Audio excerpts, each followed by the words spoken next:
Africa is a continent, and as many of us know, the continent is not a single country. Africa is currently divided between 54 different independent countries, but what would happen if all of these countries united today to form a united African state? What would Africa the country look like in the world, and how powerful of a country would it actually be?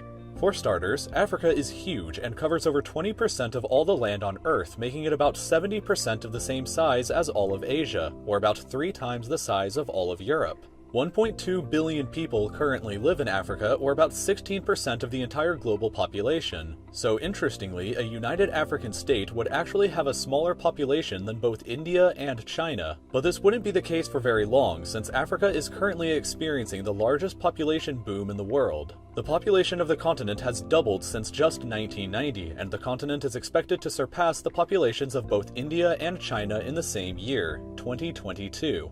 According to official UN estimates, the population of Africa is expected to reach a massive 4.4 billion people by the end of the 21st century and comprise 39% of the global population. This enormous demographic shift in the future will ensure that a united African state has a dominant position in the world, but it comes with several challenges. The population of Africa currently is the youngest in the world, with a median age of just 19.7 years old compared to the global average of 30.4 years old. Literacy rates are also low, with only 64% of the population being considered literate, but this varies between regions. In Libya, for example, the literacy rate is very high at 94.2%, while in South Sudan it is very low at only 27%. HIV infection rates in the continent would also pose a severe challenge to the United Africa, as 11% of the population in sub-Saharan Africa is currently infected with the disease. In addition to these challenges, a united African state would also struggle with the extreme diversity on the continent.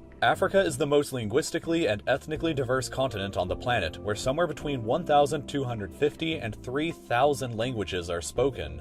Because of this, Africa is the most multilingual place in the world, where many people speak at least 2 African languages and 1 additional European language. A situation similar to South Africa, where there are 11 official languages, would probably have to exist. The most common languages are Arabic, spoken by about 17% of the population, mostly in North Africa, Swahili by about 10% located mostly in Southeast Africa, Berber by 5%, and Hausa by another 5%. English, French, and Portuguese are very common lingua francas understood by a large amount of people, where English is understood by 13% of the population, French close behind at 11.5%, and Portuguese by 3%. All of these languages would probably have official status as well as several others. There are hundreds if not thousands of different ethnic groups that exist in Africa. We're used to seeing this map to represent the continent, but a more accurate map may be this one, which shows how incredibly diverse the continent really is. Because of this, it's almost impossible to give figures for exact ethnic populations in the continent, but no one single group would even have over an 8% share of the total population.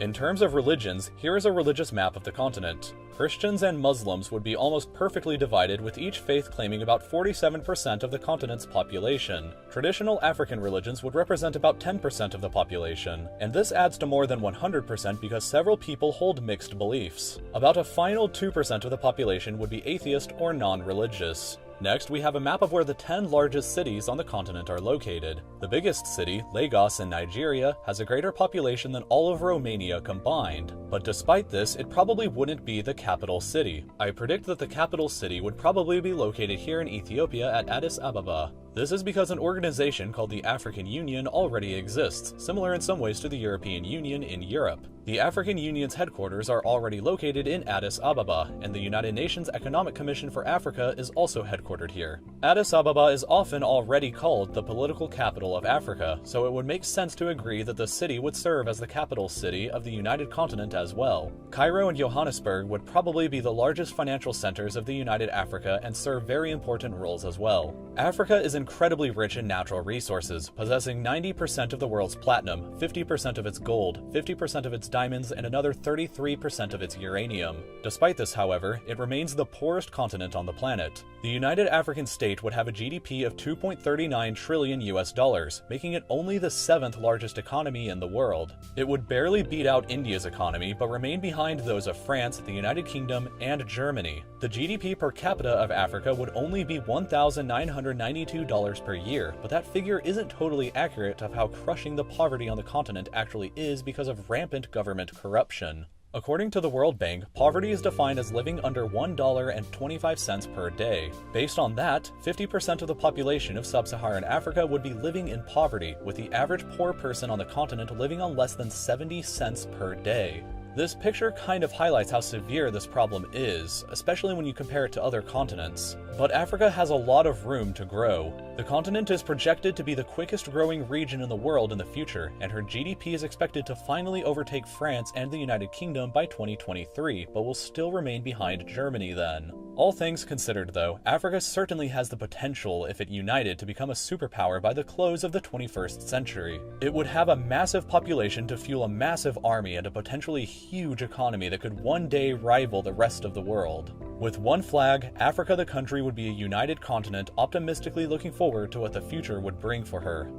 Leave your comments below about how you think other countries would react to a united Africa, or even how long a united Africa may last for. This idea was voted on over at the Real Life Lore Patreon, which you can visit by clicking here. You can vote for upcoming videos every month just like what you just watched, and you can subscribe to my channel by clicking here. If you were curious about the music that was in this video, it was created by a band called The Solid Ocean, who are very good friends of mine. You can check out their channel by clicking here. They're currently doing a fundraiser to raise money to record their music professionally, so any dollar or like on their social media can go a very long way for them. Thank you so much for watching, and I'll see you again next Friday for another new video.